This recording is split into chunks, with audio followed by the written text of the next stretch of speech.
ꯑꯍꯥꯟꯕꯃꯛꯇꯗ ꯇꯥꯕꯤꯔꯤꯕꯁꯤꯡ ꯑꯃꯗꯤ ꯃꯤꯠꯌꯦꯡ ꯇꯥꯕꯤꯔꯤꯕꯁꯤꯕꯨ ꯅꯤꯔꯃꯂꯥ ꯊꯥꯡꯖꯝꯅ ꯇꯔꯥꯝꯅ ꯑꯣꯛꯆꯔꯤ꯫ ꯍꯧꯖꯤꯛ ꯃꯈꯥ ꯆꯠꯊꯖꯔꯛꯄꯗ ꯂꯥꯟꯊꯣꯛꯆꯔꯤ ꯂꯥꯏꯚ ꯐꯣꯟ ꯏꯟ ꯄ꯭ꯔꯣꯒ꯭ꯔꯥꯝ ꯑꯗꯣꯝꯒꯤ ꯑꯄꯥꯝꯕ ꯏꯁꯩ ꯈꯟꯕꯒꯤ ꯊꯧꯔꯝ ꯑꯁꯤꯗ ꯁꯤꯖꯤꯟꯅꯖꯔꯤꯕꯒꯤ ꯃꯣꯕꯥꯏꯜ ꯅꯝꯕꯔ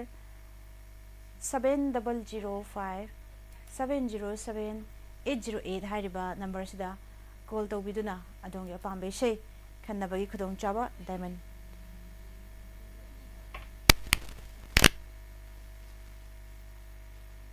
ꯊꯥꯒꯠꯆꯔꯤ꯫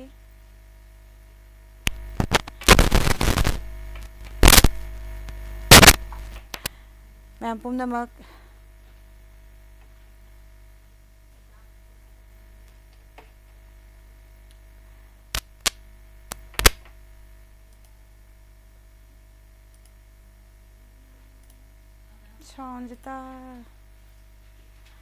ꯃꯌꯥꯝ ꯁꯥꯎꯟ ꯆꯦꯛ ꯑꯝꯇꯪ ꯇꯧꯕꯤꯌꯨ, ꯇꯥꯕ꯭ꯔꯥ ꯇꯥꯗꯕ꯭ꯔꯥ ꯍꯥꯏꯗꯨꯅ꯫ ꯉꯁꯤꯒꯤ ꯑꯍꯥꯟꯕ ꯀꯣꯂꯔ ꯂꯧꯈꯠꯆꯒꯦ꯫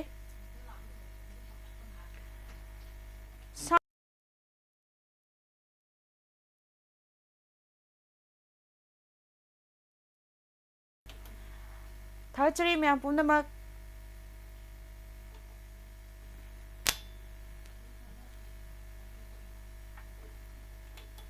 ꯑꯁꯤꯒꯤ ꯑꯍꯥꯟꯕ ꯀꯣꯂꯔ ꯂꯧꯈꯠꯆꯒꯦ꯫ Hello. Hello, Miss. Good afternoon. Good afternoon, ꯇꯔꯥꯝꯅ ꯑꯣꯛꯆꯔꯤ, ꯃꯤꯡ ꯂꯩꯐꯝ ꯍꯥꯏꯕꯤꯌꯨ꯫ Miss, I am Monangdigi Madam. ꯂꯣꯏꯗꯥꯡ ꯇꯔꯥꯝꯅ ꯑꯣꯛꯆꯔꯤ, ꯀꯔꯤ ꯃꯊꯦꯜ ꯆꯥꯕꯤꯔꯒꯦ ꯉꯁꯤꯁꯤꯕꯨ? Miss, iti from Watertel. ꯎꯇꯤ ꯊꯣꯡꯕ꯫ Ah, ꯑꯣ, ꯑꯗꯨꯗꯤ ꯎꯇꯤ ꯊꯣꯡꯕ ꯆꯥꯕꯤꯔꯦ꯫ ꯏꯁꯩꯁꯨ ꯀꯔꯝꯕ ꯏꯁꯩ ꯈꯟꯕꯤꯗꯣꯏꯅꯣ? Miss Amajit Tani Nasapa. Jingluda Fazare, or say that it is a ꯌꯦꯡꯕꯗ ꯐꯖꯔꯦ ꯍꯥꯏꯔꯤꯕ ꯏꯁꯩ ꯑꯁꯤ ꯇꯥꯖꯒꯦ ꯍꯥꯏꯕꯤꯕ꯫ ꯑꯗꯣ ꯏꯁꯩꯁꯦ ꯀꯅꯥ ꯀꯅꯥ ꯇꯥꯃꯤꯟꯅꯒꯗꯣꯏꯅꯣ? ꯏꯁꯩꯁꯦ ꯃꯣꯏꯔꯥꯡ ꯈꯨꯅꯧꯗꯒꯤ ꯍꯦꯂꯦꯟ ꯌꯨꯝꯈꯥꯏꯕ, ꯑꯗꯩ ꯄꯣꯛꯐꯝ ꯆꯦ ꯁꯨꯁꯤꯟꯇꯤ ꯑꯣꯏꯅ, ꯃꯃꯥ ꯅꯤꯝꯕ꯭ꯔꯥ ꯂꯩꯁꯥꯡꯊꯦꯝ, ꯆꯦ ꯂꯥꯡꯂꯦꯟ ꯇꯣꯟꯅꯈꯦꯝ, ꯑꯗꯩ ꯇꯦꯔꯥꯗꯒꯤ ꯁꯂꯥꯝ, ꯑꯗꯨꯝ ꯂꯥꯏꯞ ꯆꯠꯇ ꯂꯩꯔꯤꯕ ꯃꯌꯥꯝꯒ ꯑꯗꯨꯝ ꯇꯥꯃꯤꯟꯅꯖꯔꯒꯦ꯫ ꯊꯥꯒꯠꯆꯔꯤ ꯂꯣꯏꯗꯥꯡ, ꯌꯥꯝꯅ ꯐꯖꯕ ꯏꯁꯩ ꯑꯃ ꯈꯟꯕꯤꯔꯛꯄ ꯈꯨꯗꯣꯜ ꯇꯝꯖꯒꯦ꯫ Thank you, Miss.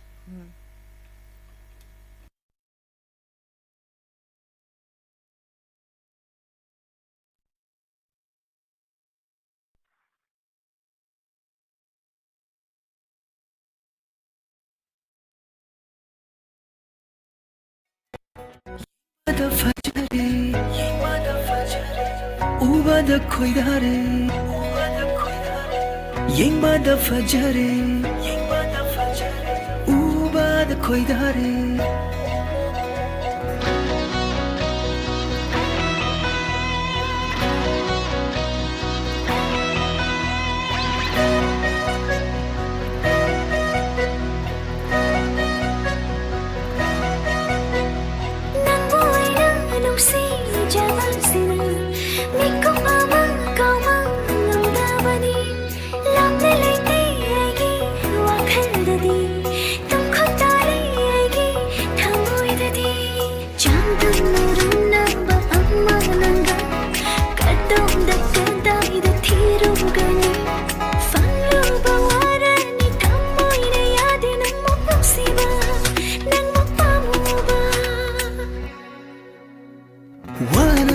jaman fanglaba lumna kanjaba nungsiba mitna yengbada pamubi aigini haibada chauthoknaba nungsigi punfamdo yaurak lengasi hainaba taurode thengnare ngasi nangbu waina nungsi jabasi mikupama kauba mandavani lakna leite aigi wakaldadi tumkhun tali aigi thamudadi chambam naruna ba ammananda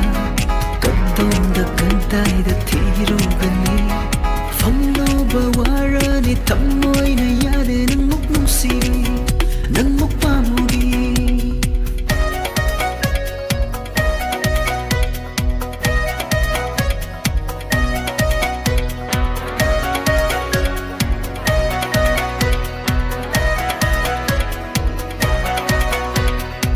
Yembada fajare, ubada koidare, bakchere chunare, mumuraning thi samlang dusu, punamaktai maheli, mai thong de sawonde, bakchere chunare, na pagi na chom dusu, yembada fajare, ubada koidare, bakchere chunare, mumuraning thi samlang dusu, punamaktai maheli, mai thong de sawonde,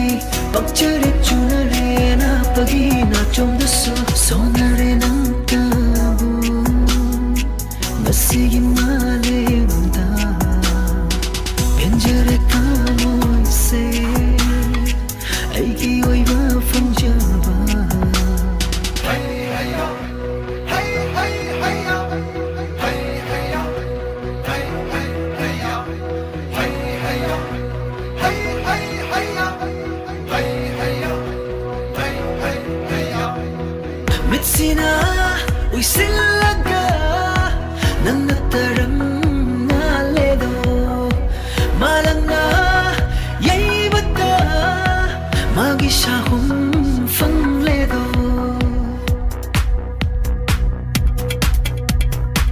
Mitsina uisilaga nangataram ngaledo malanga yaibata magishahum fangledo punamak se aina nangbu nungsibagini punamak se aina nangbu panjabagini nangbu aina nungsijabasini nikumama kauma nangdabani lapne leite aigi wakaldadi tumkhotare aigi thamoidadi changdamnarunaba amma nanga kadonda kadaida thirugani fangluba warani thamoida yadi nangmo nuksiba nangmo pamuba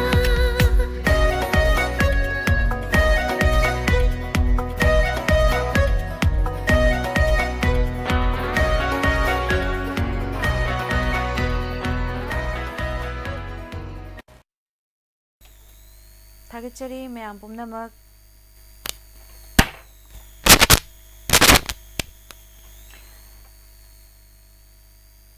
C 90.0 Wahong radio दा ताबिरिबा अमदी Icecom cable network दा Diamond TV channel जेंबिरिबा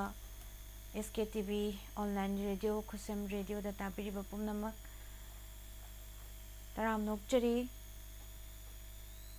थागत perform डोक्चरी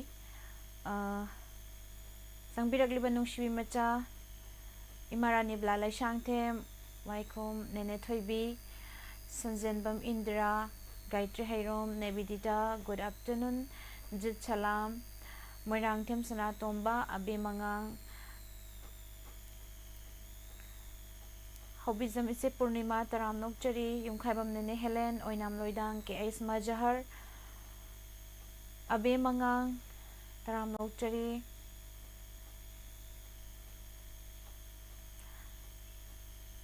नौना चंगबिरगलिबसिंगबुसु मुकाना तराम नोकचरी robin चुंखाम बुंहेम्बा Gurumayum romaine Thongam तराम नोकचरी दुगा मथंगी caller मुक लौखटजगे hello Hello, good afternoon, Miss. Good afternoon तराम नोकचरी मिंग लाइफम हाइबियु Miss, I hangdagi thaba thakchong ko Miss. इमा थबा तराम नोकचरी करी मथेल चाबिरगे Ngasi je kubi lai ngauraga sungtak sinjungga chare. Ngasai Miss na pagi rachi gi pari ngi to yeng yeng na chari. हाँ होय अदो करम दैसै खनबिदोइनो Manglan gi ipak tu da na lai biro na cha na to bai thai bai ta chagi. lai biro inakta hariba isai se ado isai sibu kana kana taminagadoino taminaba Sai je piu bai bodagi live chat le ba mayam ga TV se da tai ba ma pa mayam ga duga khongjom dagi samle da haiku jom haibam daga kwa kaithiendagi thangche sabam sandine wangjingdagi memcha sangon semne live ta leiba mayam jiga pula dum tamina jarage Miss. थागतचरी isai khudol tamjarage mayam puna taminasi Thagat sari Miss. welcome Say kudol tamzagi mayam puna taminasi.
Mensilage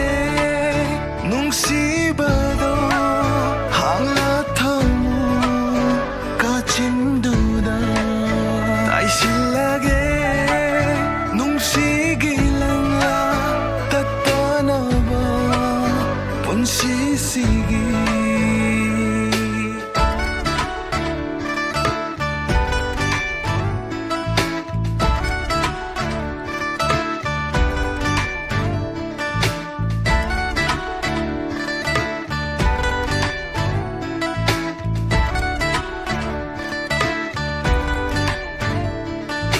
Lady rolling out the lake the show Shum ni regen out the Dong shi now show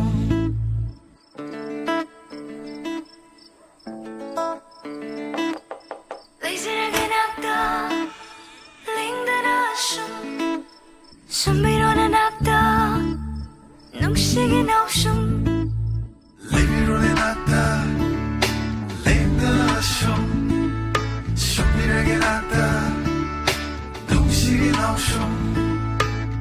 lepchage aina lingdana nangi bugani nangbu panthung yona chatminasi lambiduda nungsibagi ipaktuda semlurasi male mama ibani tage oiba sanarusi taiwan kumhai ibani malim dula chatminasi poloy dofa khushamnana lambidula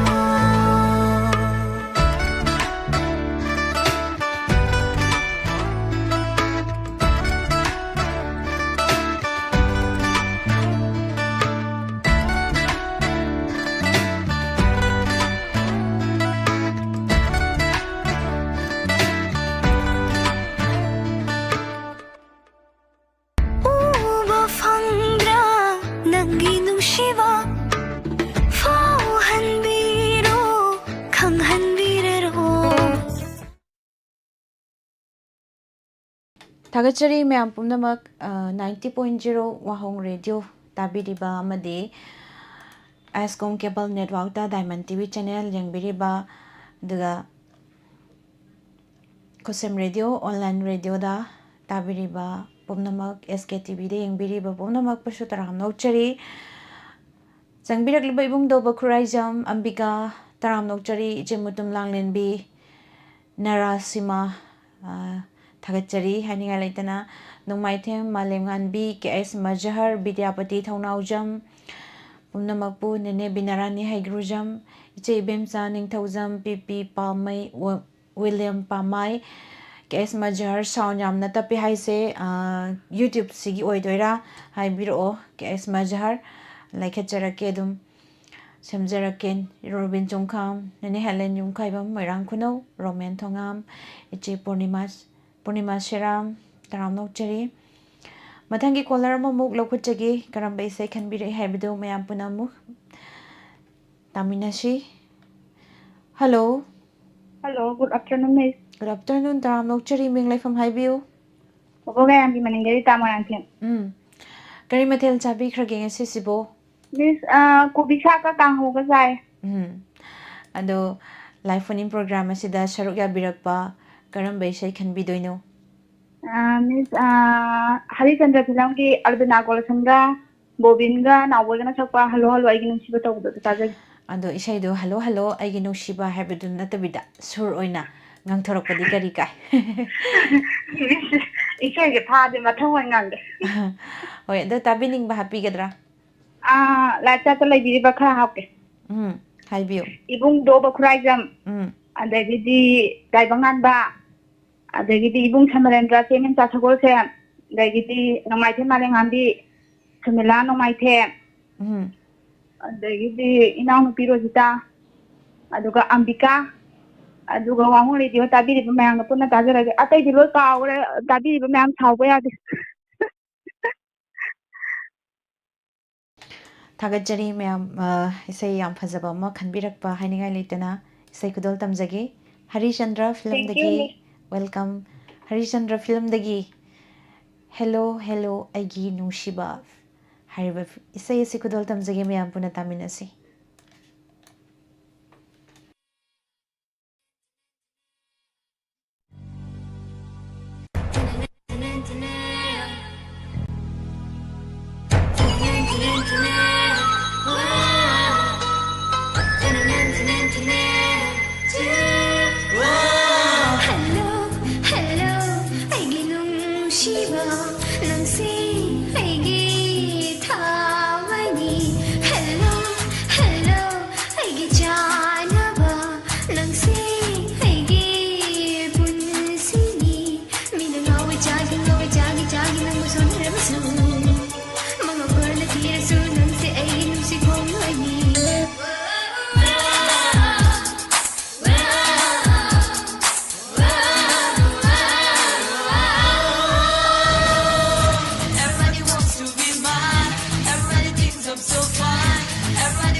ꯎꯕꯗ ꯈꯣꯟꯊꯥꯡ ꯌꯩꯔꯔꯦ ꯅꯪꯒꯤ ꯁꯨꯝꯍꯠꯄ ꯃꯤꯠꯌꯦꯡꯅ ꯊꯃꯣꯏꯗ ꯃꯃꯤ ꯇꯥꯔꯔꯦ ꯇꯥꯔꯔꯦ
थागतचरी ma'am पुनमक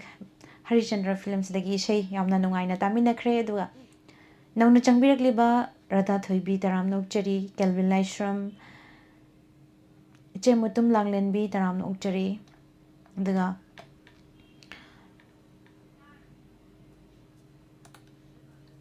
मथंगी callers सिकनानो हाबदु यंगमिनसे अदुगा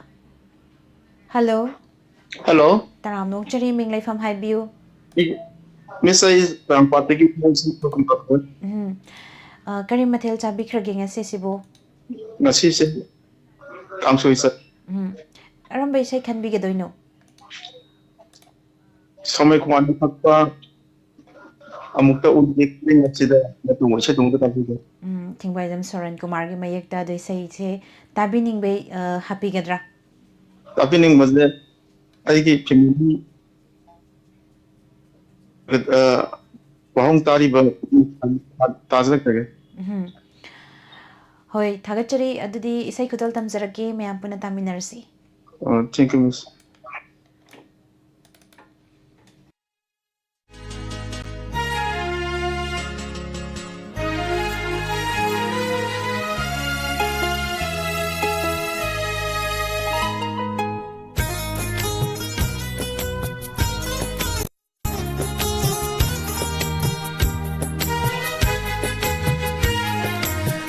tang unage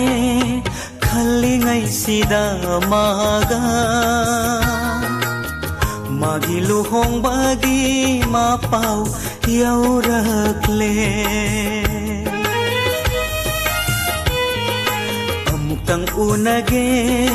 khalingai sida maga magi luhong bagi ma pau yaurakle tang theng nage ningjari ngai sida maga yungnak sagai hongki bana han ki daure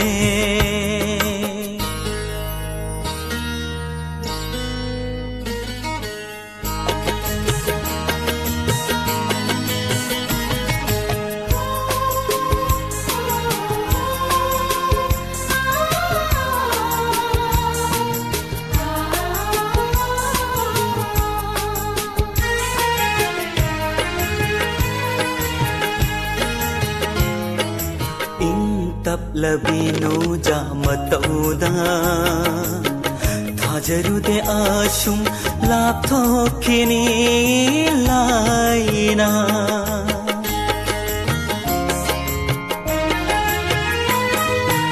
ꯏꯪ ꯇꯞꯂꯕꯤꯅꯣ ꯖꯥꯃꯇꯧꯗ ꯊꯥꯖꯔꯨꯗꯦ ꯑꯁꯨꯝ ꯂꯥꯞꯊꯣꯛꯈꯤꯅꯤ ꯂꯥꯏꯅ कनागी वाखल चंगलरोय लेप्लुबा कनागी वाखल चंगलरोय लेप्लुबा अईगी वाखलान बताहौरे निंगमदा मैसाक फंगजा बताहौरे अईगी वाखलान बताहौरे निंगमदा मैसाक फंगजा बताहौरे Tang unage khalingai sida maga magi luhong bagi mapau yaurakle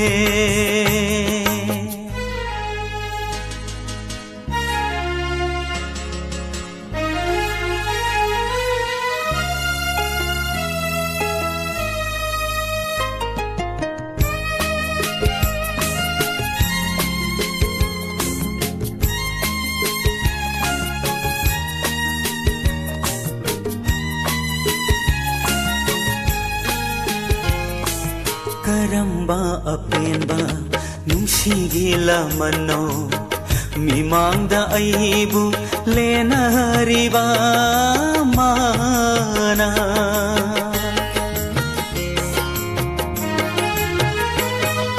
Karamba apenba nungsigi lamano mimangda aibu lenariba mana Anauba lambi se taglambade Anauba lambi se taglambade Pidai sho piramda tumin laikhaga Karamba aigi iralgi dandino Bidai sho piramda tumin laikhaga Karamba aigi iralgi dandino Amutang unage khalingai sida maga magi luhong bagi mapau yaurakle Amutang thengnage ningjari ngai sida maga yumnak sagai hongkhibana hankhidore Yumnak sagai hongkhibana hankhidore Yumnak sagai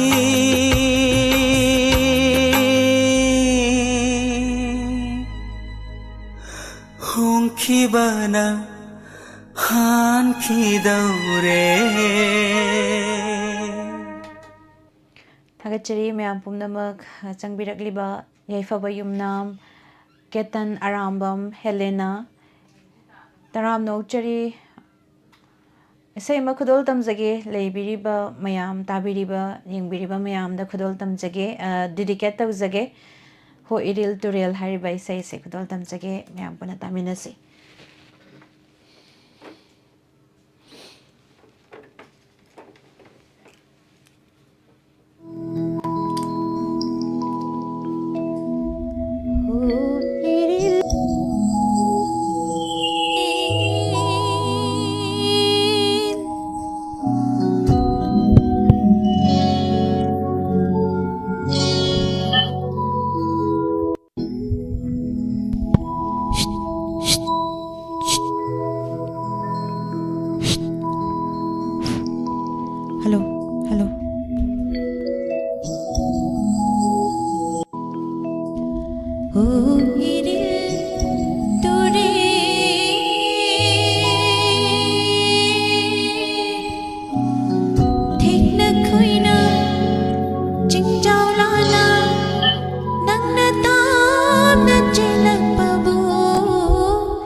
ꯊꯥꯒꯠꯆꯔꯤ ꯃꯌꯥꯝꯗ dedicate ꯇꯧꯕ ꯏꯁꯩ ꯍꯣ ꯏꯔꯤꯜ ꯇꯨꯔꯦꯜ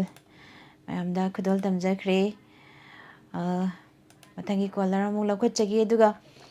ꯁꯤꯒꯤ ꯅꯤꯂꯀꯥꯟꯇ ꯑꯦꯀꯦ ꯇꯔꯥꯝꯅ ꯑꯣꯛꯆꯔꯤ ꯇꯣꯄꯦꯟꯗ꯭ꯔ ꯅꯣꯡꯃꯥꯏꯊꯦꯝ ꯌꯥꯝꯅ ꯏꯪꯅ ꯐꯖꯩ ꯍꯥꯏꯕꯤꯔꯛꯄ ꯊꯥꯒꯠꯆꯔꯤ ꯒꯥꯏꯇ꯭ꯔꯤ ꯍꯩꯔꯣꯝ ꯑꯝꯕꯤꯀꯥ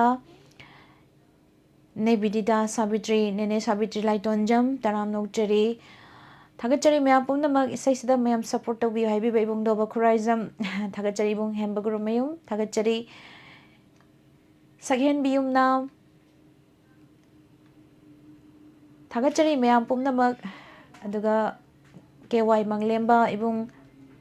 ꯇꯔꯥꯝꯅ ꯑꯣꯛꯆꯔꯤ ꯊꯥꯒꯠꯆꯔꯤ ꯏꯆꯦ ꯃꯨꯇꯨꯡ ꯂꯥꯡꯂꯦꯝꯕꯤ ꯑꯗꯨꯒ ꯃꯊꯪꯒꯤ ꯀꯣꯂꯔꯁꯤ ꯀꯨꯏꯅ ꯍꯣꯜ ꯇꯧꯗꯨꯅ ꯂꯩꯔꯦ ꯄꯥꯏꯈꯠꯆꯒꯦ ꯍꯜꯂꯣ ꯍꯜꯂꯣ ꯃꯤꯁ ꯌꯥꯝ ꯐꯖꯩ ꯊꯦꯡꯛ ꯌꯨ ꯃꯤꯡ ꯂꯩꯐꯝ ꯑꯝꯇ ꯍꯥꯏꯕꯤꯌꯨ ꯊꯧꯕꯥꯜꯗꯒꯤ ꯕꯦꯂꯦꯟꯇꯤꯅꯥ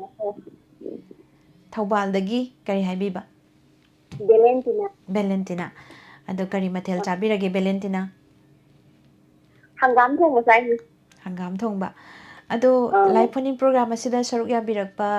ꯀꯔꯝꯕ ꯏꯁꯩ ꯈꯟꯕꯤꯗꯣꯏꯅꯣ ꯔꯦꯗꯤꯑꯣꯗ ꯑꯣꯏ ꯇꯥꯏ ꯍꯥ ꯂꯛꯁꯃꯤꯅ ꯁꯛꯄ ꯏꯁꯩ ꯀꯅꯥꯒꯤ ꯈꯣꯡꯖꯤꯟꯗ ꯂꯤꯠꯂꯤꯅꯤꯅ ꯍꯥꯏꯕ ꯏꯁꯩꯗꯣ ꯑꯗꯨꯗꯣ ꯑꯣꯏꯅ ꯇꯥꯖꯕꯅꯤ ꯍꯣꯏ ꯑꯗꯣ ꯏꯁꯩꯁꯦ ꯀꯅꯥ ꯀꯅꯥ ꯇꯥꯃꯤꯟꯅꯒꯗꯣꯏꯅꯣ ꯇꯥꯕꯤꯅꯤꯡꯕ ꯍꯥꯞꯄꯤꯌꯨ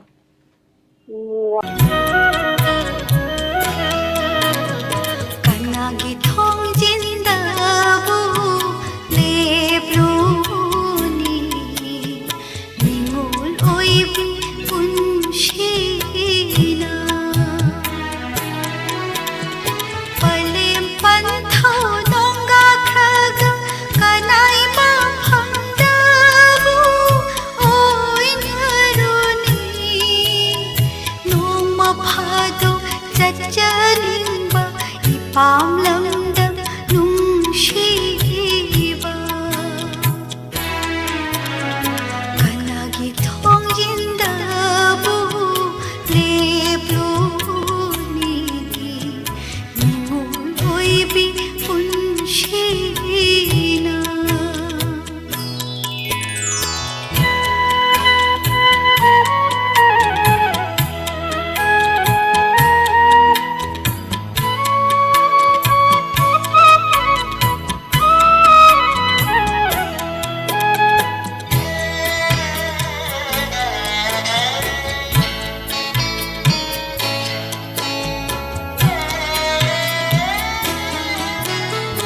ꯑꯩꯒꯤ ꯃꯥꯒꯤ ꯈꯥꯏꯗꯣꯛꯅꯈꯤꯅꯤ ꯁꯥꯒꯩ ꯑꯃꯃꯝ ꯑꯣꯏꯅꯈꯤꯅꯤ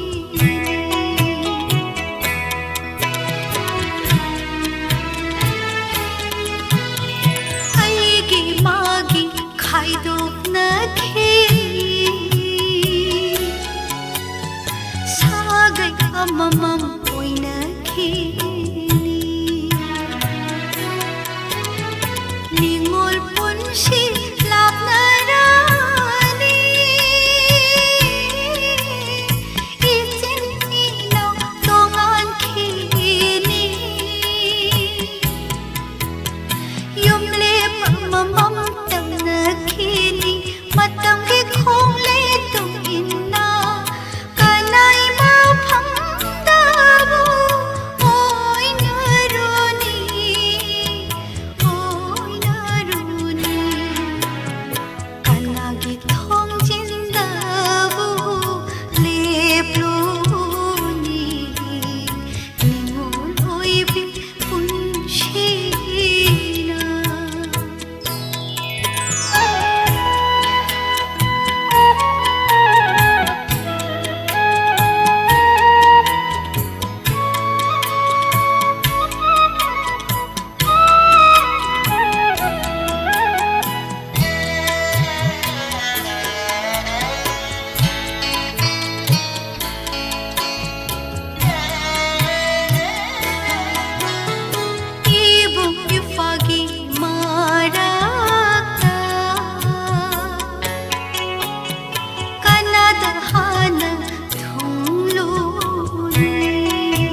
Thagachari Myam Punamak 90.0 Wahong Radio da meeting Tabiriba Amadi Ascom Cable Network da Diamond TV channel yang biriba SKTV Kusem Radio online radio da Tabiriba Punamak Taram Nokchari Ima Lalita Yankom Pabung Kambatoijam Taram Nokchari Selaibam Robita Itoi Kay Lamdaino Kangzabaya Roidro Yani Kedaway Kangbaya Roidino Lam se Idis Salungpam Dagini Taramadra Taramoidra de Kangdra Wangjing Dagi Nong Pok Lomda Changidoini Ketan Arambam Tombo Wangjam Ipung Sagapam Anjan Taram Nokchari Mathangi Kolarama Mulokachagi Hello Hello, good afternoon, Miss. Good afternoon Taram Nokchari Minglay from Highview Wake up tagi Monica. Kari Mathil Tabi Kraging Sisibu Iromba ma Varama, how do you tell Miss? Ado Karamba say can be doino Kaungam Drava Facebook ki Umanandane, Pusparani, Rambine. Sakpa say Nan Lapna Tamna Todo, Tazagi Miss. Ado say Shamati Mangang Topi Badi Matin Kanga again, Miss. Hoy Nang na Lapna Tamna Lake Kravasu, Linda Lay. Nungsibi nangbu inata dalaihanbani. Yarge Miss Tina Thagachari say Mate Makudol Tambiramba Ado Kana Tabin na doino isay Sibo Kitang hapsar ke Miss Yarpok si Palikay digi Imaranjita Sanatoy Napoleon aduga Taban Ketikay digi Ine Parmo Erika Eden Dugo wahong tayo ba mayang matamina zarage Miss Thagachari isay kudol damzagi mayam panataminasi Thank you Miss Welcome Kaungam Drava Facebook Hariba Film Sidagi Pusparani Ranbir Thongna Omananda Binoranjan Oinam gi mayekta Ranbir Thongna Masamangna Sairang Libay Shay Kudol Tamzaki Taminasi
ꯈꯪꯗ꯭ꯔꯕ ꯄꯨꯟꯁꯤ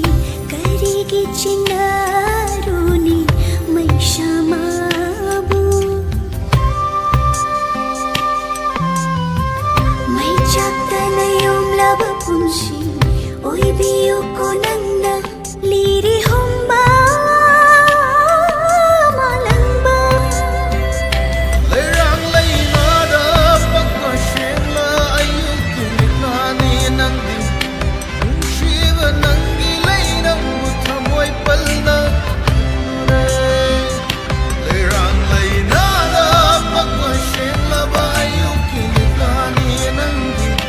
ꯅꯨꯡꯁꯤꯕ ꯅꯪꯒꯤ ꯂꯩꯅꯕꯨ ꯊꯃꯣꯏ ꯄꯜꯅ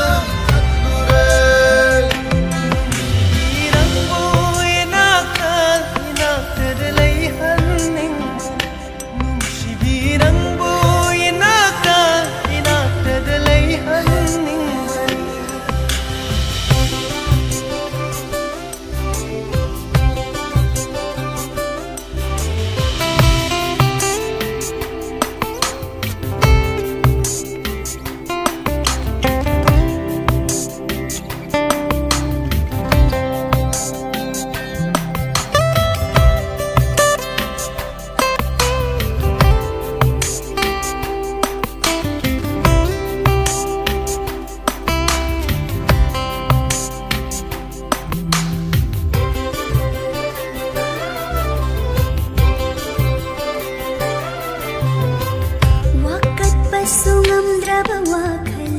nafhamdasu yetningdraba aigi pukning wakhali sangthajabatana khanjabani nangna inaksida leibagum Lerangna kada sambal oige kana chali kongse nungsibi nangbu aina nungsibadi no Lerangna kada sambal oige kana chali kongse nungsibi nangbu aina nungsibadi no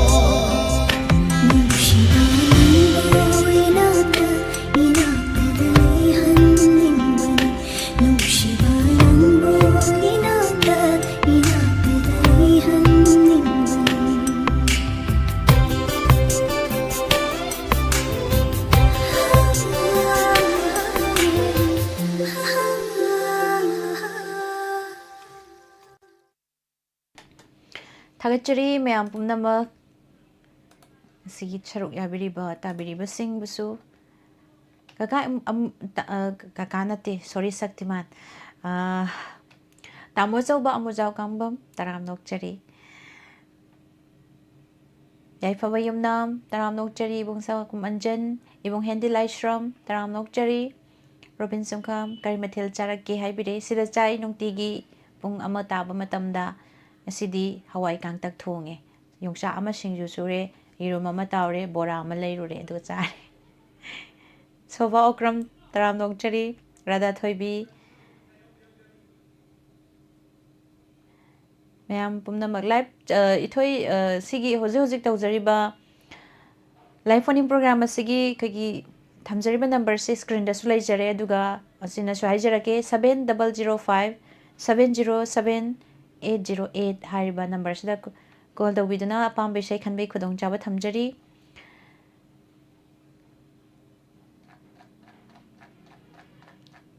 Ichemabim kakching taram nokchari caller mo mula khachagi hello Hello, good afternoon, Chabema. good evening taram nokchari Hoi,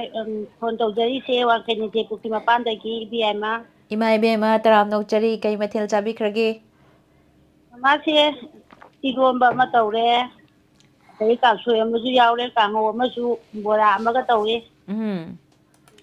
mathil se amna hawna chabi re ko ima se Hoi hoi. Hoi hoi. ado karam bai sai khanbi doino Oh, aina tajan ni se kenande sori na sakpa ko. Inakta toina lakuna ai punungsi haidaga ꯑꯩꯅ ꯁꯦꯡꯗꯣꯏꯁꯤꯗꯣ ꯇꯥꯖꯒꯦ. ꯏꯁꯩ ꯐꯖꯅ ꯑꯃꯨꯛ ꯃꯇꯦꯛ ꯑꯃꯁꯨ ꯉꯥꯡꯊꯣꯛꯄꯤꯔꯛꯑꯦ ꯏꯃꯥꯅ. ꯑꯗꯣ ꯏꯁꯩꯁꯦ ꯀꯅꯥ ꯀꯅꯥ ꯇꯥꯃꯤꯟꯅꯒꯗꯣꯏꯅꯣ? ꯇꯥꯕꯤꯅꯤꯡꯕꯁꯦ ꯑꯍꯥꯟꯕꯗ ꯏꯆꯥꯁꯨ ꯍꯥꯞꯆꯒꯦ, ꯑꯗꯨꯒ ꯋꯥꯍꯣꯡ ꯔꯦꯗꯤꯑꯣꯕꯨ ꯇꯥꯕꯤꯔꯤꯕ,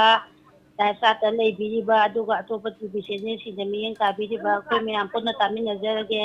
ꯊꯥꯒꯠꯆꯔꯤ ꯏꯃꯥ. ꯏꯁꯩ ꯈꯨꯗꯣꯜ ꯇꯝꯖꯔꯛꯀꯦ, ꯃꯌꯥꯝ ꯄꯨꯟꯅ ꯇꯥꯃꯤꯟꯅꯔꯁꯤ.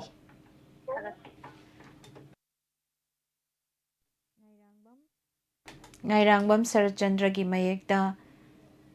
ꯏꯆꯦ ꯑꯥꯔ ꯀꯦ ꯅꯟꯗꯦꯁꯣꯔꯤꯅ ꯁꯛꯂꯤꯕ ꯏꯁꯩ ꯈꯨꯗꯣꯜ ꯇꯝꯖꯒꯦ, ꯇꯥꯃꯤꯟꯅꯁꯤ.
ꯊꯥꯒꯠꯆꯔꯤ ꯃꯌꯥꯝ ꯄꯨꯝꯅꯃꯛ. ꯅꯧꯅ ꯆꯪꯕꯤꯔꯛꯂꯤꯕ ꯑꯦꯅꯣꯅꯤꯃꯣꯁ ꯇꯔꯥꯝꯅ ꯑꯣꯛꯆꯔꯤ. ꯁꯣꯅꯤ ꯄꯦꯇ꯭ꯔꯣꯏꯇꯤꯖꯝ ꯇꯔꯥꯝꯅ ꯑꯣꯛꯆꯔꯤ. ꯏꯃꯥ ꯏꯕꯦꯝꯃ ꯒꯨꯔꯨꯃꯌꯨꯝ ꯔꯣꯁꯤꯕꯤꯅꯥꯒꯤ ꯏꯁꯩ ꯑꯃꯠꯇ ꯁꯛꯄꯤꯔꯛꯑꯣ ꯍꯥꯏ. ꯀꯌꯥꯔꯛ ꯍꯟꯅ ꯍꯥꯏꯈꯣꯒꯦ ꯅꯪꯕꯨ ꯅꯨꯡꯁꯤ ꯍꯥꯏꯅ, ꯀꯌꯥꯔꯛ ꯍꯟꯅ ꯍꯥꯏꯈꯣꯒꯦ ꯅꯪꯕꯨ ꯅꯨꯡꯁꯤ ꯍꯥꯏꯅ, ꯍꯥꯏꯔꯨꯔꯒ ꯊꯃꯣꯏ ꯄꯤꯌꯨ ꯍꯥꯏꯗꯨꯅ, ꯍꯥꯏꯔꯛꯀꯅꯤ ꯅꯪꯅ, ꯍꯥꯏꯔꯛꯀꯅꯤ ꯅꯪꯅ, ꯀꯌꯥꯔꯛ ꯍꯟꯅ ꯍꯥꯏꯈꯣꯒꯦ ꯅꯪꯕꯨ ꯅꯨꯡꯁꯤ ꯍꯥꯏꯅ.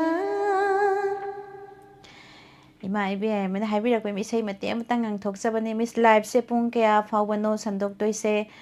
ꯄꯨꯡ 4:30 ꯈꯔ ꯍꯦꯜꯂꯛꯄꯗ ꯑꯗꯨꯝ ꯂꯣꯏꯁꯤꯟꯖꯔꯒꯅꯤ ꯑꯗꯨꯒ ꯄꯨꯡ 5 ꯇꯥꯔꯛꯄꯗꯒꯤ ꯁꯨꯃꯥꯡ ꯂꯤꯂꯥꯒꯤ ꯗꯥꯏꯂꯣꯛ ꯇꯥꯕ ꯐꯪꯕꯤꯒꯅꯤ ꯄꯨꯡ 8ꯇꯒꯤ ꯑꯃꯨꯛ ꯂꯥꯏꯚ ꯍꯧꯒꯗꯣꯏꯅꯤ ꯉꯁꯤꯒꯤ ꯉꯁꯤ ꯄꯨꯡ 8 ꯇꯥꯔꯛꯄ ꯃꯇꯝꯗ ꯊꯝꯖꯔꯤꯕꯁꯦ ꯍꯥꯏꯖꯔꯛꯀꯦ ꯄꯨꯡ 8ꯀꯤ ꯊꯧꯔꯝꯁꯦ ꯂꯥꯏꯚ ꯇꯦꯂꯦꯟ ꯍꯟꯅꯤ ꯉꯁꯤꯒꯤ ꯊꯝꯖꯔꯤꯕ ꯊꯧꯔꯝꯁꯦ ꯑꯗꯨꯒ ꯄꯨꯡ 9:30ꯗ ꯇꯌꯥꯏ ꯍꯥꯟꯅꯒꯤ ꯁꯟꯗꯣꯛꯈꯤꯕ ꯍꯟꯖꯤꯟꯕ 에피ꯁꯣꯗ ꯑꯗꯨꯒ ꯄꯨꯡ 9:30 ꯇꯥꯕ ꯃꯇꯝꯗ ꯂꯥꯏꯚ ꯆꯥꯠ ꯄ꯭ꯔꯣꯒ꯭ꯔꯥꯝ ꯆꯥꯠꯀꯤ ꯈꯨꯠꯊꯥꯡꯗ ꯈꯟꯕꯒꯤ ꯊꯧꯔꯝ ꯄꯨꯡ 11 ꯁꯤꯡꯒꯔ ꯑꯣꯐ ꯗ ꯗꯦ ꯄꯨꯡ 12 ꯇꯥꯕ ꯃꯇꯝꯗ ꯑꯅꯧꯕ 에피ꯁꯣꯗ ꯏꯟꯁꯄꯦꯛꯇꯔ ꯇꯌꯥꯏꯒꯤ ꯌꯥꯝ ꯊꯝꯖꯔꯤ ꯇꯥꯕ ꯐꯪꯕꯤꯒꯅꯤ ꯊꯥꯒꯠꯆꯔꯤ ꯃꯌꯥꯝ ꯄꯨꯝꯅꯃꯛ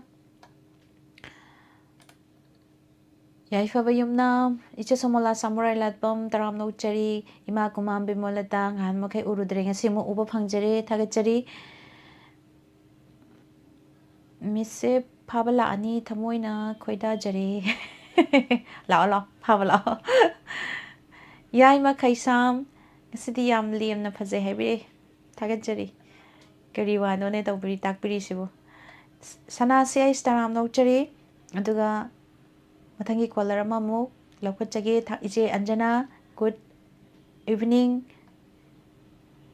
ꯄꯥꯕꯨꯡ ꯈꯝꯕ ꯇꯣꯏꯖꯝ ꯇꯔꯥꯝ ꯅꯧꯆꯔꯤ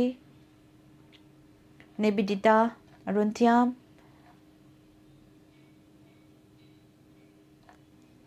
ꯃꯊꯪꯒꯤ ꯀꯣꯂꯔ ꯑꯃꯃꯨꯛ ꯂꯧꯈꯠꯆꯒꯦ ꯍꯜꯂꯣ ꯍꯜꯂꯣ ꯇꯔꯥꯝ ꯅꯧꯆꯔꯤ ꯃꯤꯡ ꯂꯩꯐꯝ ꯍꯥꯏꯕꯤꯌꯨ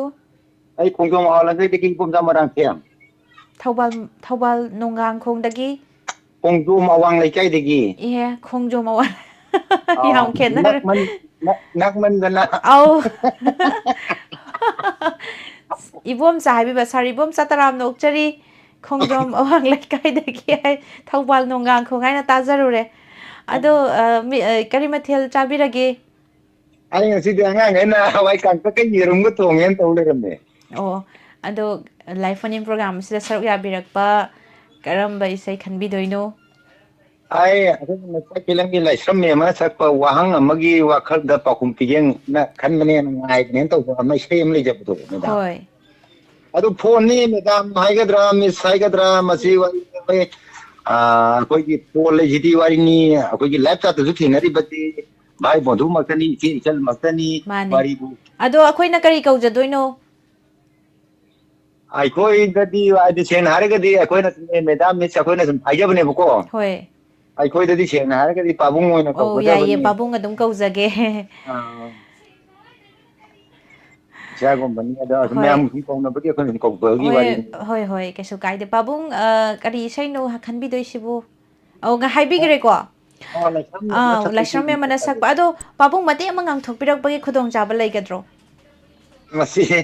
ꯏꯁꯩꯁꯦ ꯑꯩ ꯁꯤꯗ ꯏꯅꯥꯛꯀꯤꯗꯤ ꯁꯜ ꯑꯃ ꯄꯨꯜꯂꯤꯅ ꯍꯧꯖꯤꯛ ꯅꯥꯊꯣꯛꯑ ꯆꯦꯟꯈꯤꯗ꯭ꯔꯥ ꯕꯦꯔꯥ ꯀꯥꯏꯅꯤ ꯀꯩꯁꯨꯗꯤ ꯅꯥꯟꯊꯣꯏ ꯆꯦꯠꯁꯤꯟꯅꯗꯤ ꯄꯨꯟꯕꯤꯕ ꯅꯠꯇ꯭ꯔꯥ ꯑꯗꯨꯕꯨꯗꯤ ꯄꯨꯟꯕ ꯑꯗꯨꯗꯤ ꯀꯩꯁꯨꯝꯃ ꯇꯧꯔꯣꯏ ꯑꯗꯨꯝ ꯁꯛꯇꯣꯛꯄꯤꯔꯛꯑꯣ ꯑꯗꯨ ꯃꯇꯦꯛ ꯑꯃ ꯂꯥꯟꯊꯣꯛꯄ ꯇꯥꯔꯦꯗꯅ ꯎꯝ ꯌꯥꯗ꯭ꯔꯕꯅꯤꯅ ꯏꯆꯥꯅ ꯉꯝꯃꯕꯅꯤꯅ ꯍꯣꯏ ꯋꯥꯍꯪ ꯑꯃꯒꯤ ꯋꯥꯈꯜ ꯄꯥꯎꯈꯨꯝ ꯄꯤꯒꯦ ꯈꯟꯗꯨꯅ ꯃꯔꯝ ꯂꯩꯅ ꯍꯤꯡꯂꯤꯕꯅꯤ ꯃꯔꯝ ꯂꯩꯅ ꯍꯤꯡꯂꯤꯕꯅꯤ ꯁꯟ ꯃꯃꯩ ꯊꯦꯛꯀꯠꯂꯦ ꯊꯝꯃꯒꯦ ꯁꯟ ꯃꯃꯩ ꯊꯦꯛꯀꯠꯂꯦ ꯊꯝꯃꯒꯦ ꯍꯥꯏꯁꯤꯅꯤ ꯄꯥꯕꯨꯡꯁꯦ ꯑꯗꯣ ꯄꯥꯕꯨꯡꯒꯤ ꯈꯣꯟꯖꯦꯜꯁꯦ ꯌꯥꯝꯅ ꯅꯍꯥ ꯑꯣꯏ ꯍꯥꯏꯗꯤ ꯏꯁꯩ ꯁꯛꯇꯣꯔꯛꯄꯗꯀꯣ ꯌꯥꯝ ꯅꯨꯡꯉꯥꯏ ꯇꯥꯕ ꯊꯥꯒꯠꯆꯔꯤ ꯏꯁꯩ ꯌꯥꯝ ꯐꯖꯕ ꯑꯃꯁꯨ ꯌꯥꯝ ꯐꯖꯅ ꯀꯩꯅꯣ ꯇꯧꯋꯦ ꯑꯅꯧꯕ ꯏꯁꯇꯦꯁꯟ ꯑꯣꯏꯅ ꯑꯩꯅ ꯊꯦꯡꯅꯈꯤꯕ ꯉꯁꯤꯈꯛ ꯊꯦꯡꯅꯈꯤꯕꯅꯦꯕꯀꯣ ꯍꯣꯏ ꯃꯊꯪꯗ ꯑꯩ ꯑꯃꯨꯛ ꯇꯧꯔꯛꯀꯦꯕ ꯅꯥꯟꯅ ꯏꯟꯊꯔꯛꯀꯦꯕ ꯌꯦꯡꯉꯣꯕ ꯍꯣꯏ ꯍꯣꯏ ꯑꯗꯨ ꯀꯔꯤꯅꯣ ꯄꯥꯕꯨꯡ ꯈꯣꯡꯖꯣꯝ ꯑꯋꯥꯡ ꯂꯩꯀꯥꯏꯗꯅꯦ ꯍꯥꯏꯔꯒ ꯁꯤꯁꯦ ꯅꯧꯅ ꯊꯦꯡꯅꯖꯕꯅꯤ ꯍꯥꯏꯁꯤꯕꯨ ꯀꯃꯥꯏꯅ ꯇꯧꯕꯅꯣ ꯑꯩꯅ ꯍꯧꯖꯤꯛ ꯆꯠꯂꯒ ꯑꯣꯠꯇꯤ ꯑꯣꯠꯄ ꯑꯗꯨꯝ ꯐꯪꯗꯕꯀꯣ ꯑꯣ ꯑꯩꯈꯣꯏꯒꯤ ꯑꯣ ꯖꯦꯝꯁꯦ ꯍꯣꯏ ꯖꯦꯝꯁꯅ ꯂꯧꯔꯤꯁꯦ ꯑꯩꯒꯤꯗꯤ ꯏꯆꯥ ꯅꯨꯄꯤꯅꯦꯕꯀꯣ ꯑꯗꯨ ꯃꯣꯏ ꯊꯣꯡꯒꯥꯟꯗꯨꯗꯤ ꯑꯩ ꯉꯥꯏꯇꯅ ꯆꯠꯂꯤꯅꯦꯕꯀꯣ ꯑꯗ ꯍꯣꯏ ꯑꯩꯅ ꯖꯦꯝꯁꯀꯤꯁꯤ ꯀꯔꯝꯍꯥꯏꯅ ꯇꯧꯔꯒ ꯊꯤꯔꯗꯣꯏꯅꯣ ꯁꯨꯝꯕꯗ ꯑꯩꯈꯣꯏꯒꯤ ꯋꯥꯍꯣꯡꯒꯤꯗꯤꯑꯣꯅꯦꯕ ꯋꯥꯍꯣꯡꯒꯤꯗꯤꯑꯣꯅꯦꯗꯤ ꯁꯨꯝ ꯍꯥꯏꯕ ꯍꯣꯏ ꯉꯁꯥꯏ ꯑꯩꯅꯁꯨ ꯍꯪꯖꯕꯅꯦꯕꯀꯣ ꯑꯗꯒꯤ ꯑꯩ ꯏꯆꯥꯅꯨꯄꯤ ꯂꯧꯔꯤꯁꯦ ꯆꯪꯉꯦ ꯍꯩꯉꯥꯡꯕꯣꯏꯕ ꯍꯣꯏ ꯑꯗꯨꯒꯤꯅꯤꯗ ꯑꯇꯣꯞꯄ ꯅꯠꯇꯦꯕ ꯑꯩꯁꯦ ꯍꯣꯏ ꯍꯣꯏ ꯊꯥꯒꯠꯆꯔꯤ ꯄꯥꯕꯨꯡ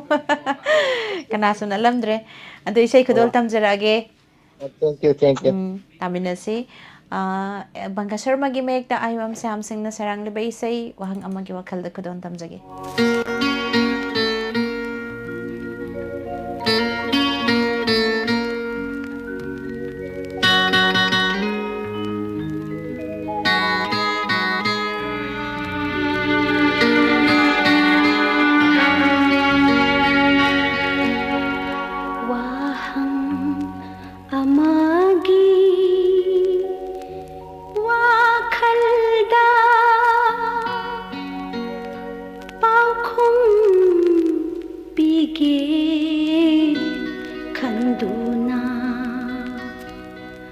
मरम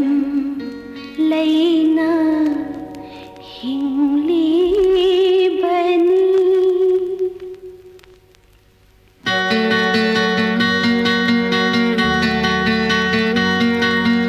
वाहं अमागी वाखलदा पाखुं पीके खंदुना मरम लैना हिंगली बनी मरम लैना हिंगली बनी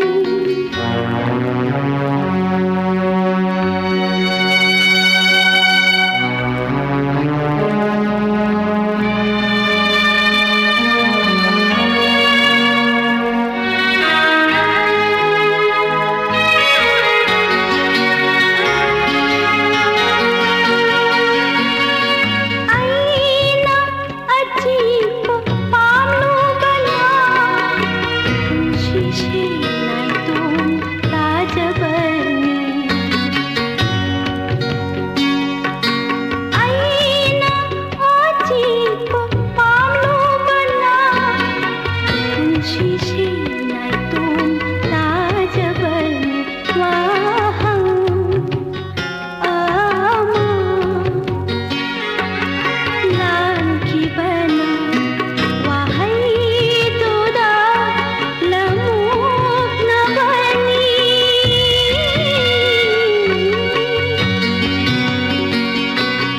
वाहं अमागी वाखलदा पाखुं पीके खंदुना मरम लैना हिंगली बनी मरम लैना हिंगली बनी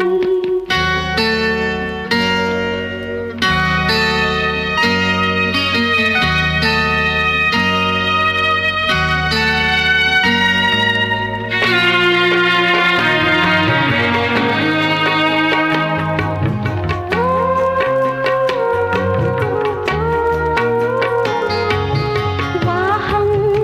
थेमली पाउखुम्बु नुंगाइबना थादोकली आवागबु वाहं थेमली पाउखुम्बु नुंगाइबना थादोकली आवागबु अरोनबा थमलोदबा थमोइबु तत्तना हिरा शिजरी तत्तना हिरा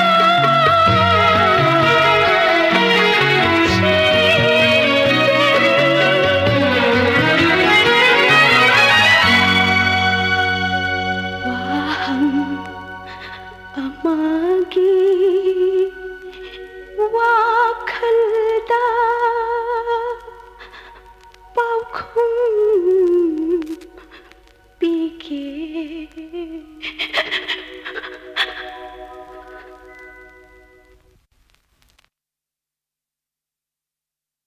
ꯊꯥꯒꯠꯆꯔꯤ ꯃꯌꯥꯝ ꯄꯨꯝꯅꯃꯛ ꯅꯧꯅ ꯆꯪꯕꯤꯔꯛꯂꯤꯕ ꯑꯁꯤ ꯂꯣꯏꯁꯤꯟꯖꯔꯛꯄꯗ ꯑꯔꯣꯏꯕ ꯀꯣꯂꯔ ꯑꯃ ꯑꯣꯏꯖꯒꯦ ꯏꯕꯨꯡꯗꯧꯕ ꯈꯨꯔꯥꯏꯖꯝ ꯏꯆꯦ ꯊꯥꯡꯖꯝ ꯑꯟꯖꯅꯥ ꯁꯔꯖꯣꯏ ꯃꯣꯏꯔꯥꯡꯊꯦꯝ ꯏꯃꯥ ꯏꯕꯦꯝꯃꯜ ꯅꯤꯡꯊꯧꯀꯣꯡ ꯁꯦ ꯁꯅꯥ ꯅꯤꯂꯀꯥꯟꯇ ꯑꯦ.ꯀꯦ ꯑꯗꯨꯒ ꯄꯦꯇ꯭ꯔꯣꯏꯇꯤꯖꯝ ꯑꯔꯨꯟ ꯊꯤꯌꯥꯝ ꯍꯧꯖꯝ ꯏꯆꯦ ꯄꯨꯔꯅꯤꯃꯥ ꯑꯗꯨꯒ ꯏꯃꯥ ꯁꯈꯤ ꯌꯨꯝꯅꯥꯝ ꯌꯥꯏꯐꯕ ꯌꯨꯝꯅꯥꯝ ꯁꯣꯅꯤ ꯇꯔꯥꯝꯅꯧꯆꯔꯤ ꯍꯦꯂꯦꯅꯥ ꯅꯪꯒꯤ ꯃꯤꯠꯆꯤ ꯈꯠꯂꯛꯀꯅꯨ ꯍꯥꯏꯕ ꯏꯁꯩꯗꯣ ꯅꯪꯒꯤ ꯃꯤꯠꯆꯤ ꯈꯠꯂꯛꯀꯅꯨ ꯋꯥꯈꯜ ꯏꯔꯥꯡ ꯂꯥꯡꯉꯤꯅꯦ ꯂꯣꯅ ꯂꯣꯅ ꯌꯦꯡꯂꯛꯀꯅꯨ ꯊꯃꯣꯏ ꯑꯁꯤ ꯏꯔꯥꯡ ꯍꯧꯏ ꯆꯤꯟꯕꯥꯟ ꯃꯣꯃꯣ ꯅꯣꯛꯂꯛꯀꯅꯨ ꯅꯤꯡꯉꯣꯜ ꯄꯨꯛꯅꯤꯡ ꯋꯥꯈꯜ ꯆꯔꯥꯡꯅꯩ ꯅꯤꯡꯉꯣꯜ ꯄꯨꯛꯅꯤꯡ ꯂꯩꯇꯥꯐꯝ ꯈꯪꯗꯦ ꯈꯪꯗꯦ ꯅꯪꯒꯤ ꯃꯤꯠꯆꯤ ꯈꯠꯂꯛꯀꯅꯨ ꯋꯥꯈꯜ ꯏꯔꯥꯡ ꯂꯥꯡꯉꯤꯅꯦ ꯃꯇꯦꯛꯁꯦ ꯑꯃꯇꯪ ꯉꯥꯡꯊꯣꯛꯆꯔꯒꯦ ꯃꯈꯥ ꯇꯥꯔꯛꯄꯗ ꯀꯠꯂꯒꯦ ꯇꯔꯄꯟ ꯎꯁꯝ ꯕꯤꯀꯥꯁꯅ ꯁꯛꯄꯤꯔꯣ ꯍꯥꯏꯕꯗꯨ ꯁꯛꯆꯒꯦ ꯑꯗꯨꯒ ꯉꯁꯤ ꯑꯔꯣꯏꯕ ꯀꯣꯂꯔ ꯂꯧꯈꯠꯁꯤ ꯀꯅꯥꯅ ꯀꯔꯝꯕ ꯏꯁꯩ ꯈꯜꯂꯛꯑꯦ ꯍꯥꯏꯕꯗꯨ ꯌꯦꯡꯃꯤꯟꯅꯁꯤ ꯍꯜꯂꯣ ꯍꯜꯂꯣ ꯇꯔꯥꯝꯅꯧꯆꯔꯤ ꯃꯤꯡ ꯂꯩꯐꯝ ꯍꯥꯏꯕꯤꯌꯨ ꯃꯦꯗꯥꯝ ꯐꯣꯟ ꯇꯧꯖꯔꯤꯕ ꯈꯥꯃꯣꯛ ꯈꯨꯂꯥꯛꯄꯝ ꯂꯩꯀꯥꯏꯗꯒꯤ ꯅꯤꯃꯥꯏꯅꯦ ꯃꯦꯗꯥꯝ ꯁꯥꯔ ꯅꯤꯃꯥꯏ ꯇꯔꯥꯝꯅꯧꯆꯔꯤ ꯀꯔꯤ ꯃꯊꯦꯜ ꯆꯥꯕꯤꯈ꯭ꯔꯒꯦ ꯃꯦꯗꯥꯝ ꯉꯁꯤꯁꯤ ꯌꯣꯡꯆꯥꯛ ꯏꯔꯣꯟꯕ ꯑꯣꯏꯅ ꯇꯧꯔꯦꯅꯦ ꯌꯣꯡꯆꯥꯛꯁꯦ ꯑꯗꯨꯝ ꯃꯔꯥꯡ ꯀꯥꯏꯔꯦ ꯍꯥꯏꯕ ꯇꯥꯔꯦ ꯍꯧꯖꯤꯛꯀꯥꯟꯁꯦꯀꯣ ꯑꯗꯨꯒ ꯏꯁꯩ ꯀꯔꯝꯕ ꯏꯁꯩꯅꯣ ꯈꯟꯕꯤꯗꯣꯏꯁꯦ ꯉꯁꯤꯒꯤ ꯑꯔꯣꯏꯕ ꯀꯣꯂꯔꯁꯨꯅꯤ ꯃꯦꯗꯥꯝ ꯑꯔꯣꯏꯕꯁꯨ ꯑꯣꯏꯔꯦ ꯏꯁꯩꯁꯨ ꯑꯔꯤꯕ ꯑꯃꯇꯪ ꯈꯟꯖꯒꯦ ꯂꯩꯁꯥꯕꯤꯗ ꯇꯥꯃꯨ ꯇꯧꯔꯨꯔꯦ ꯑꯩꯅ ꯇꯧꯕꯗꯣ ꯑꯝꯇ ꯇꯥꯖꯒꯦ ꯌꯥꯝ ꯐꯖꯕ ꯏꯁꯩ ꯑꯃ ꯈꯟꯕꯤꯔꯛꯑꯦ ꯑꯔꯣꯏꯕꯩꯁꯤꯗꯤ ꯑꯗꯣ ꯏꯁꯩꯁꯦ ꯀꯅꯥ ꯇꯥꯃꯤꯟꯅꯒꯗꯣꯏꯅꯣ ꯃꯦꯗꯥꯝ ꯇꯥꯕꯤꯅꯤꯡꯕ ꯑꯃꯗꯤ ꯇꯥꯖꯒꯦ ꯏꯌꯥꯂꯥꯟꯕꯗ ꯑꯩꯒꯤ ꯂꯣꯏꯅꯕꯤ ꯂꯩꯁꯥꯇꯣꯝꯕꯤ ꯑꯦꯂꯥꯏꯁ ꯃꯟꯗꯥ ꯑꯗꯨꯒ ꯑꯩꯒꯤ ꯏꯆꯥꯅꯨꯄꯤ ꯔꯣꯃꯤꯂꯥ ꯃꯥꯂꯣꯇꯤ ꯑꯩꯒꯤ ꯃꯔꯨꯞ ꯈꯥꯃꯨ ꯃꯣꯏꯔꯥꯡ ꯒꯂꯤꯗꯒꯤ ꯃꯔꯨꯞ ꯅꯤꯡꯊꯦꯝ ꯗꯥꯏꯃꯟ ꯋꯥꯍꯣꯡ ꯇꯥꯃꯤꯟꯅꯔꯤꯕ ꯈ꯭ꯋꯥꯏ ꯄꯨꯝꯅꯃꯛꯀ ꯇꯥꯃꯤꯟꯅꯖꯒꯦ ꯍꯣꯏ ꯑꯗꯣ ꯏꯁꯩꯁꯦ ꯑꯔꯣꯏꯕꯅꯤ ꯏꯁꯩ ꯈꯨꯗꯣꯜ ꯇꯝꯖꯔꯛꯑꯒꯦ ꯃꯌꯥꯝ ꯄꯨꯟꯅ ꯇꯥꯃꯤꯟꯅꯁꯤ ꯑꯗꯨꯒ ꯌꯥꯏꯃ ꯀꯩꯁꯥꯝ ꯕꯤꯠ ꯂꯩꯇꯕ ꯃꯥꯜꯂꯦ ꯍꯥꯏꯁꯦ ꯀꯩꯁꯨꯝ ꯇꯧꯗꯦ ꯀꯔꯤꯃꯇ ꯑꯗꯨꯒꯤꯗꯤ ꯑꯩ ꯉꯁꯥꯏꯗꯩ ꯑꯗꯨꯝ ꯅꯨꯡꯉꯥꯏꯅ ꯍꯥꯏꯗꯤ ꯋꯥꯈꯜ ꯅꯨꯡꯉꯥꯏꯅ ꯑꯗꯨꯝ ꯄ꯭ꯔꯣꯒ꯭ꯔꯥꯝ ꯇꯧꯖꯔꯤ ꯁꯤ ꯑꯔꯣꯏꯕ ꯏꯁꯩ ꯈꯨꯗꯣꯜ ꯇꯝꯖꯒꯦ ꯃꯌꯥꯝ ꯄꯨꯟꯅ ꯇꯥꯃꯤꯟꯅꯁꯤ ꯌꯥꯝ ꯅꯨꯡꯉꯥꯏꯕ ꯏꯁꯩ ꯑꯣꯏꯗꯣꯏꯖꯥꯠꯅꯤ ꯉꯁꯤ ꯑꯔꯣꯏꯕꯒꯤ ꯏꯁꯩꯁꯦ ꯂꯩꯁꯥꯕꯤꯗ ꯇꯥꯃꯣ ꯀꯧꯔꯨꯔꯦ ꯍꯥꯏꯔꯤꯁꯦ ꯃꯌꯥꯝꯅ ꯇꯥꯕꯗ ꯑꯗꯨꯝ ꯅꯨꯡꯉꯥꯏꯒꯗꯕ ꯑꯗꯨꯝ ꯃꯥꯜꯂꯝꯒꯅꯤ ꯈꯜꯂꯤ ꯈꯨꯗꯣꯜ ꯇꯝꯖꯒꯦ ꯃꯌꯥꯝ ꯄꯨꯟꯅ ꯇꯥꯃꯤꯟꯅꯁꯤ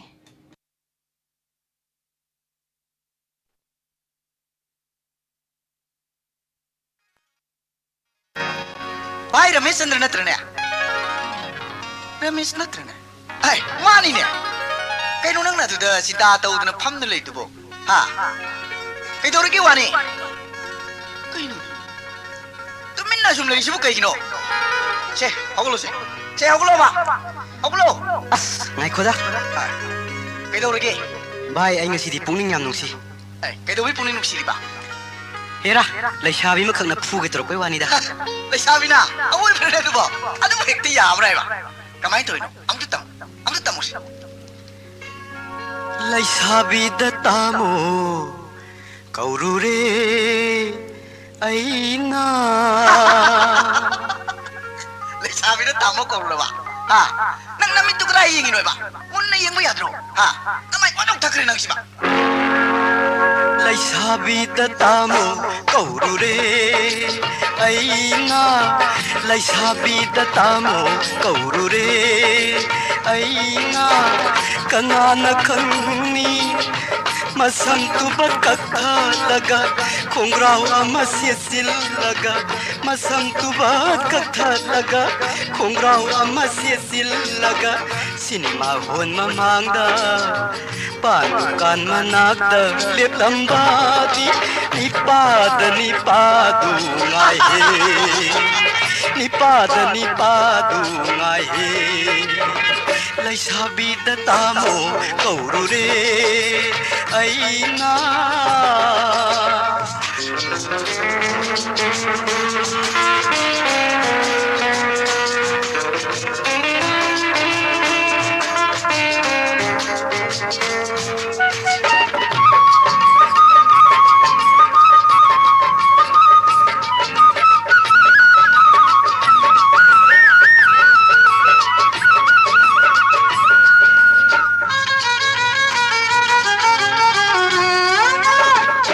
isam samna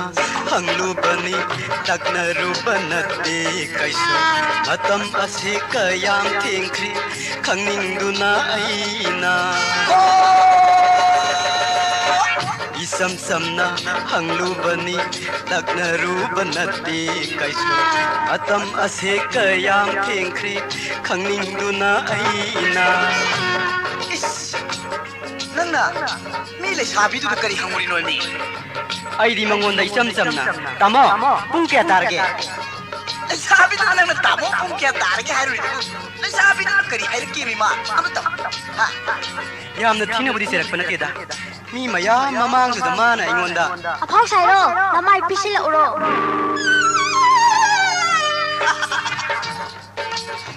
le sabi du nangonda awai brne poemni kangi lai sabi ngai ida ko na khoi se kangi lai sabi ngami da ko na khoi se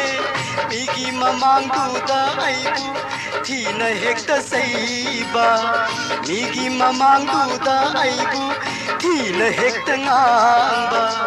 miya mamang du da ai bu sanghat hekta hatba miya mamang du da ai bu sanghat hekta hatba lai sabi da tamo koru re aina lai sabi da tamo koru re aina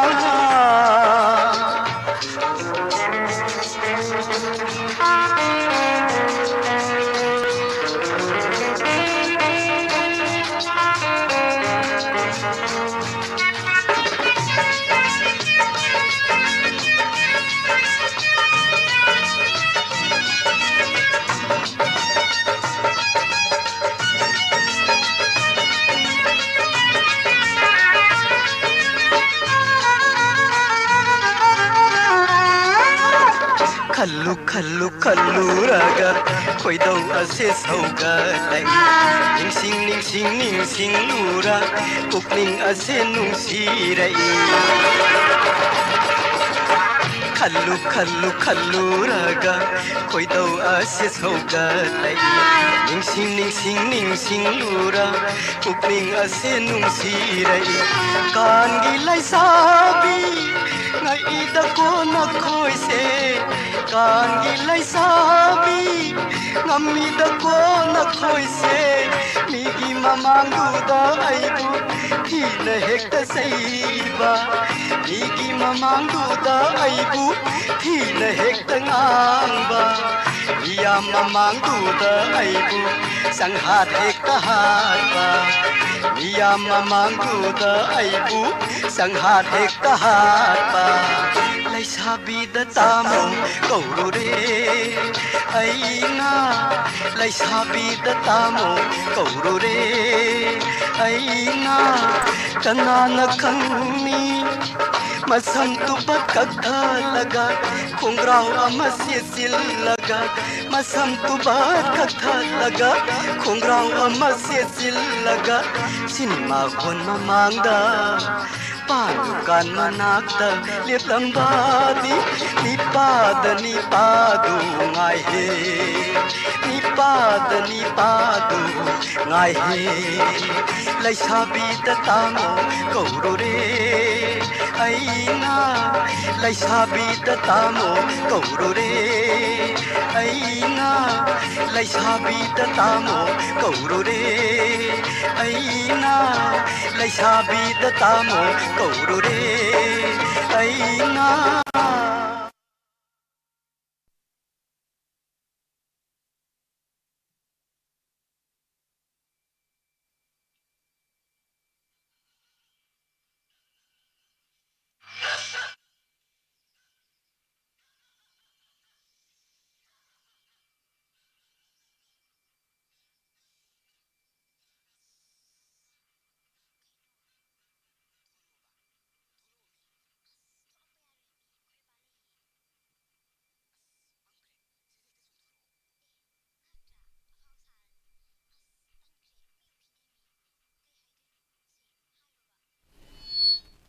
Thagachari mayam pumnamak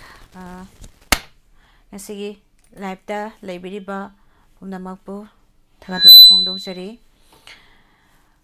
अरोइबसिदी इसै मखुदोल तमजगे मयामदा गायत्री हैरोम तराम नोक्चरी इसागी चहीना 30 गा तबदोम तसपिरा ए फादकी अदु इसैदो नापिगनी इमा सखियुम नाम सनानु थोइलुवांग तराम नोक्चरी विकास उसमना हाइबिरकेबा melody गे ओइबा Matauna गिमागुन हेंगलहली थगचरी Helena अदुगा अरोइबदा विकास उसमना सकपिरो हाइखिबदो इसैसे कलगे तरपन आमुसु कलगे तरपन saga perfume चाइसलक्तना हादना इसै सकपंगम खिदबगी थौदो अमसु थोखरे मयाम अदुम खंगबिबा उबिबा अदुम यावरंगनी अदुना खुदोल तमजरके मयाम पुना तामिनसी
थमोइद मैसा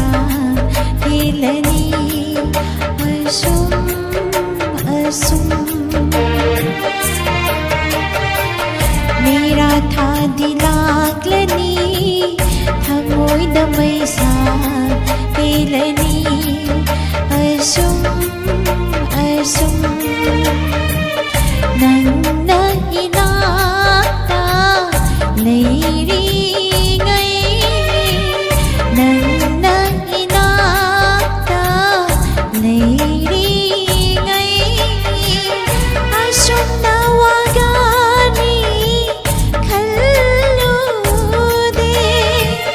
tayo narare ngasidi pirang kandalil hauri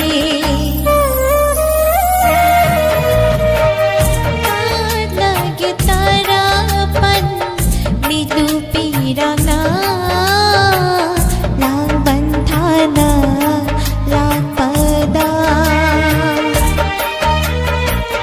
lechil pumay hangduna yeng tharak lo malimda lechil pumay hangduna yeng tharak lo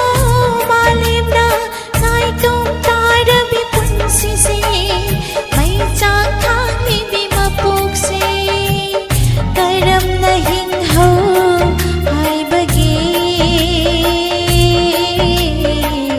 minok may salagsida kada gitara pan milu pirang na lang bantana lagpada lang bantana lagpada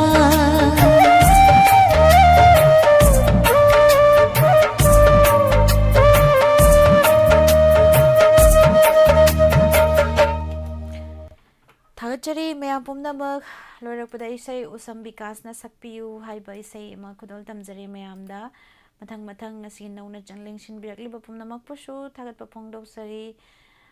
mathangi program ngai wadori hai mathangi program se lila khagi dialogue taminasi mayam punna lakpiyu Thagachari mayam pumnamak ngasigi 90.0 wahong radio da tabiriba amadi ISCOM cable network da Diamond TV channel yengbiriba SK TV khusem radio online radio da tabiriba pumnamak thaba thoksom taram nokchari aduga sananu thoiluang salaibam robita thamoi pubangamdre na haibire imabi mola konsam aduga Helen sana says Thagachari mayam pumnamak sigi thauramasibu mapung phan biramba haubadagina loiba fauba lengdana leibikhiba pumnamak thagatpa phongdoksari amuka hana nirmala thangjangna mayambu khurumjari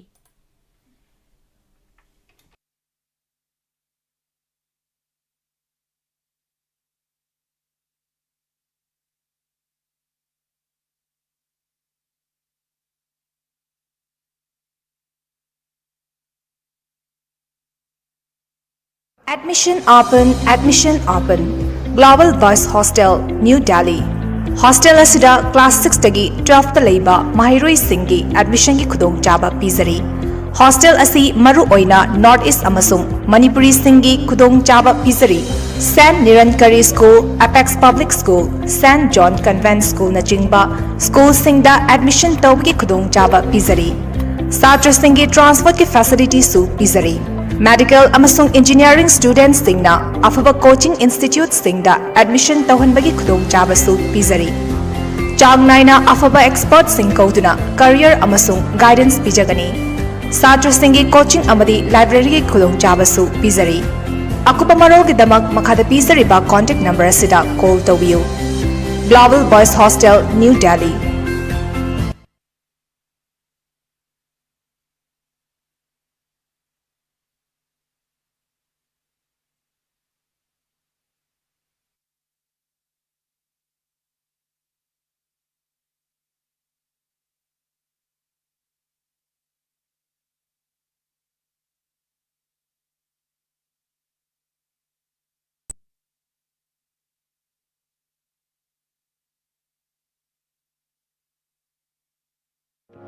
Hangdokchari Ayush Healing Point Armani Building Pakhang Lapam Pareng Kaksing Khunyai Lekai Mafam asida Ayush ki laing bagi khudong saba phangbiragani loinana makhal khudimaki therapy tobagi khudong saba su phangbigani therapy makhal singa dudi homeopathic consultation